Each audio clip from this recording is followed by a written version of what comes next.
Let's discuss some of the icons located on the Layers palette.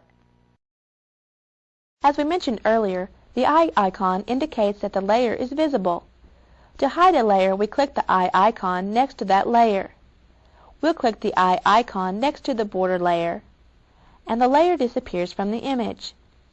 We click the empty box, and the image returns as well as the eye icon. At the bottom of the palette, we see three icons. If we click the quick mask icon, a layer mask will be created.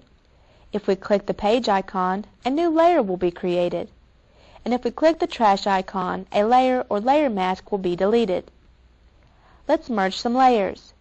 We only want to merge the disco ball layer and the background layer, so we must first hide the other layers. We click the eye icon next to the borders layer, then the eye icon next to the adjustment layer, and hide the Photoshop layer as well. Then we click the black arrow on the side of the palette and choose Merge Visible from the flyout menu. The disco ball layer is now a part of the background. We now reveal the other layers by clicking the layer visibility buttons.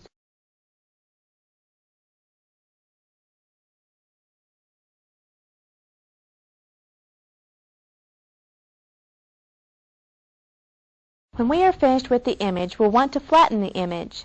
This merges all of the layers into the background.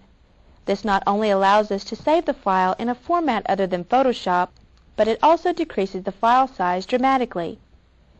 We open the Layers menu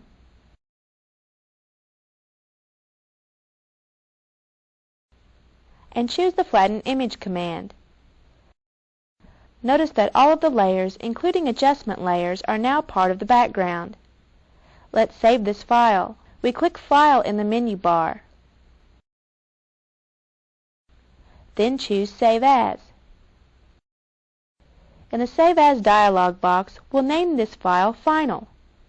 Because we want the selection channel to be saved with the image, we'll press Tab to go to the Save As field, then press T for Targa. Click the Save button. With the 32-bit radio button selected, click OK.